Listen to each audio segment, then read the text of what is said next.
By now, you may know the story of Isaac Mona, a refugee from the Civil War in Liberia, who made a new life for himself in Cleveland, Ohio.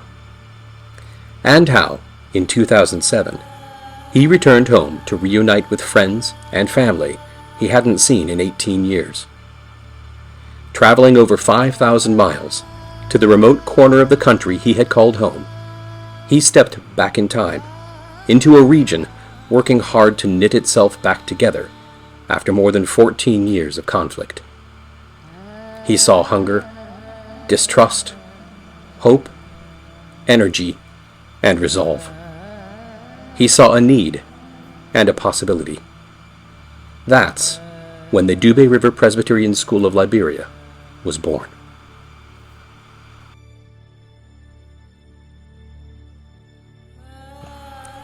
Since its opening day in November of 2012, the school has been an engine of development for the region. It has driven both growth and interest in the community and surrounding villages. From spurring the much-needed construction of 16 permanent bridges along the road from Zwedru, and the related clearing and maintenance of that road, to the investment of revenue into the local economy through salaries and the purchase of materials and supplies, and the establishment and expansion of the adjacent farm. Beginning with an initial cleared patch of 5 acres, the farm has grown to encompass more than 50 acres, planted in rice, cassava, plantains, yams, bananas, and vegetables, all to support the meal program for the students. Excess crops are sold in the market in Zwedru to generate operating income for the school, and the addition and expansion of a cacao field with a local market supported by the German nonprofit Welthungerhilfe now provides a commodity crop that will continue to grow and contribute ever-increasing revenues in support of the school. In fact, the Dube River School Farm has become a showcase project for Welthungerhilfe, highlighting what can be accomplished in partnership with local institutions and engaged, empowered citizens. But while the farm itself is a success story for the school, its primary mission has always been educating and equipping the children and youth who walk through its doors. It provides instruction for students preschool through grade 9 from a dedicated team of teachers and administrators across a full spectrum of classes, like English, history and geography, science, math, and Bible. Interested students can also learn agricultural techniques from the farm assistants and gain hands-on experience with the wide variety of crops next door. And extracurricular activities overseen by school staff include a school choir, soccer and kickball teams, an academic challenge team, health and journalism clubs, and an elected student government that works with the staff to plan programming and priorities for the school. All of this comes together to create a school that has been consistently recognized as the best in Grand Jide County by the Ministry of Education.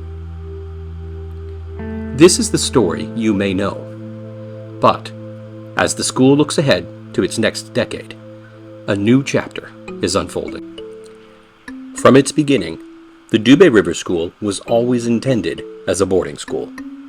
However, it needed a firm foundation and reputation, a proven record of accomplishment, adequate infrastructure, and a sustainable source of income before that could happen. Planning ahead, the board announced a $250,000 capital campaign called Safe Spaces several years ago, with the goal of building 2 dormitories when the time was right. That time is now. With over $120,000 in hand, construction has now begun on the first of the 2 dormitories, this one for the girls. The school is prioritizing the girls' hall simply because access to education is still an uphill battle for girls and young women in Liberia. Yet studies show one of the most effective paths for economic development is to educate women. With a female enrollment of almost 50% of the over 250 students on campus, the Dubé River School is uniquely situated to have a significant impact on the opportunities available for young women in Grand Gite County by providing a safe, supportive place set aside for their learning and growth. This dormitory is the largest construction project at the school since the initial classrooms were built in 2011 and 2012. And undertaking something of its magnitude in this part of the world is no easy task. Even with all new bridges along the road from Zouédrou, the closest city with the necessary supplies, transporting heavy materials on dirt roads during the rainy season can be next to impossible. This means that things like gravel for the foundation's footer, sand for concrete, and wooden beams for trusses and frames are prohibitively expensive. But the residents of the nearby villages will not be deterred. All along the school's journey, they've contributed their vision, energy, passion, and sweat to ensure its success. Now is no different. Working in teams as volunteers, they've broken granite into gravel, reducing boulders to stone chips with nothing more than chisels and 3-pound sledgehammers. The end result is piles of gravel each over a ton, ready to use as the footer for the concrete floor. Another major contribution has been sand for the concrete. Again, residents have stepped up and shoveled tons of sand from the banks of the river into a pickup truck for transport to the school. Then repeated the process on the other end, shoveling those same tons of sand into piles for use by the project crew. Finally, skilled carpenters from nearby villages are crafting joists and beams by hand in the jungle, wielding chainsaws with incredible precision to mill the felled tree trunks into the needed widths and lengths. Construction itself is being performed by a regional company selected from several bidders. And again, with the cost of transporting concrete block potentially putting the project out of reach, they're taking advantage of the villagers' hard work and making thousands of concrete blocks on site, mixing the concrete, pouring into forms, allowing them to cure, and stacking them around the construction site for later use. A solar generator with all the necessary panels and storage has already been procured to provide power for lights and electronics, as well as a pump for clean water from the well. The company providing expertise in installation will be brought on site once the roof is on. The end result will be the first building with electricity and running water outside of Ziatown, more than 45 minutes away. The whole project is a carefully orchestrated combination of the efforts of volunteers, local skilled workers, and company personnel into a tightly focused effort that finally delivers on the vision for the school established more than a decade ago. The ground is cleared.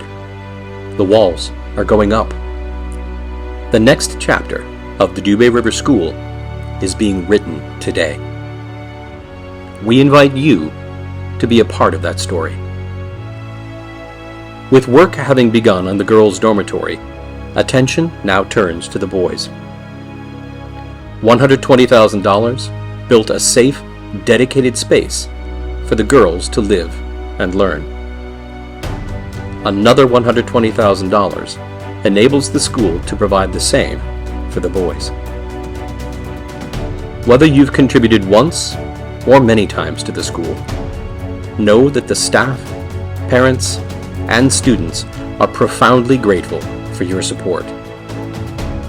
And if you're considering giving again, or for the first time, this next chapter gives you an opportunity to help secure the promise and the possibilities of the Dubé River School.